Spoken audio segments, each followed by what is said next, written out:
اللہ اللہ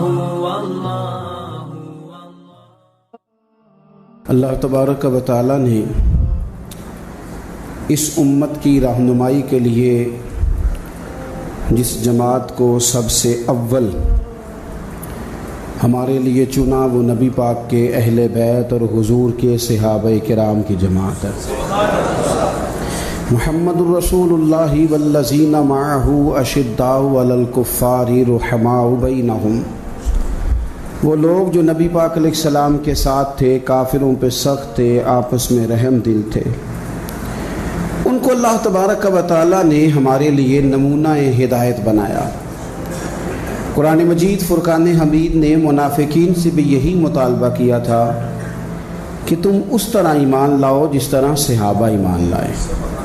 وَإِذَا قِيلَ لَهُمْ آمِنُوا كَمَا آمَنَ النَّاسُ، جب ان سے کہا جاتا کہ اس طرح ایمان لاؤ جس طرح یہ لوگ ایمان لائے، تو وہ چونکہ منافق تھے، ان کا جواب بھی منافقوں والا تھا۔ قَالُوا أَنُؤْمِنُ كَمَا آمَنَ السُّفَهَاءُ، تو کہنے لگے کہ ہم اس طرح ایمان لائیں جس طرح یہ بیوقوف ایمان لے آئے۔ انہوں نے تو گھر بار چھوڑ دیے ہیں، انہوں نے تو فقیری اختیار کر لی ہے، یہ تو ایک وقت کھاتے ہیں، یہ تو ہر وقت میدانوں میں رہنا پسند کرتے ہیں۔ وہ معاذ اللہ اس کو بیوقوفی جانتے تھے۔ الا انہم ہم السفہاء، اللہ فرماتے ہیں خبردار ہو جاؤ، یہ خود بیوقوف ہیں جو حضور کے غلاموں کو بیوقوف کہیں۔ یہ بڑی نکھری، بڑی سونی، بڑی شاندار جماعت ہے حضور کے صحابہ کی۔ اس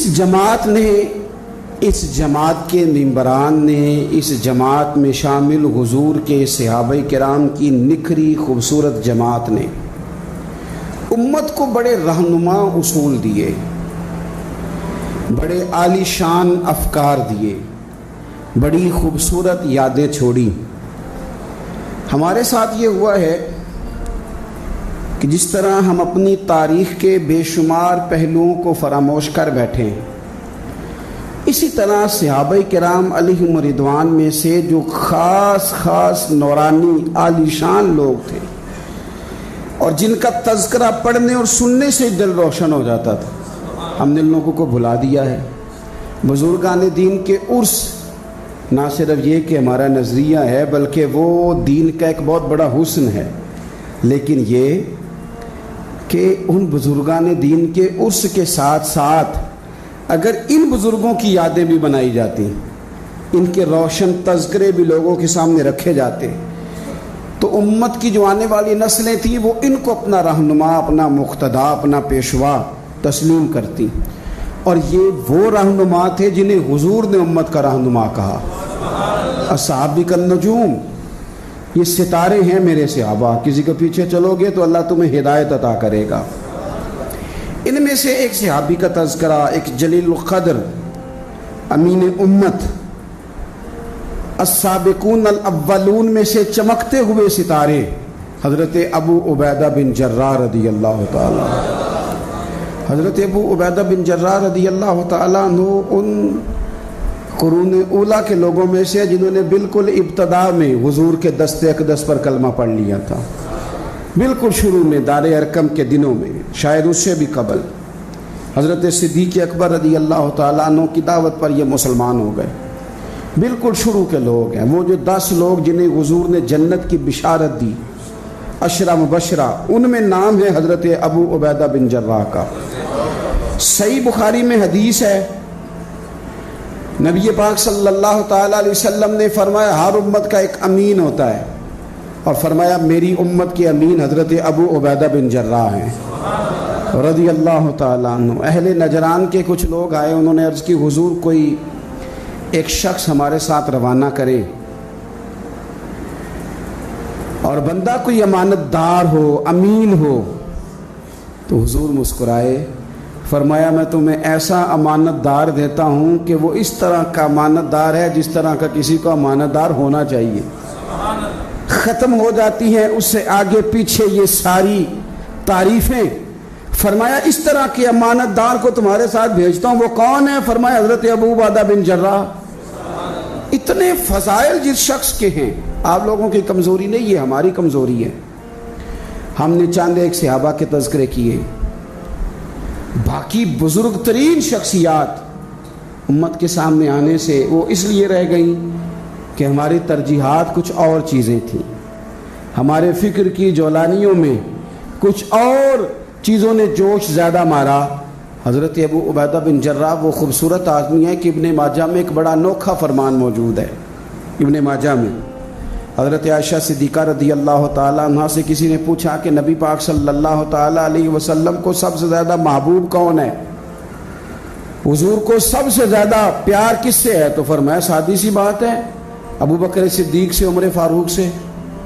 اس شخص نے کہا نہیں، میں ان کے بعد پوچھنا چاہ رہا تھا۔ تو فرمایا یہ بھی بڑی واضح بات ہے، ان کے بعد میں نے حضور کو جن سے سب سے زیادہ پیار کرتے دیکھا وہ حضرت ابو عبیدہ بن جراح ہیں، سب سے زیادہ میں نے محبت کرتے دیکھا۔ اور مسلم شریف میں یہ حدیث آپ کو ملے گی، حضرت عائشہ صدیقہ فرماتی ہیں اگر حضور خود اپنے فرمان سے خلیفہ بناتے تو اپنے بعد ابو بکر کو بناتے، ان کے بعد حضرت عمر کو بناتے، ان کے بعد بناتے تو ابو عبیدہ بن جراح کو بناتے۔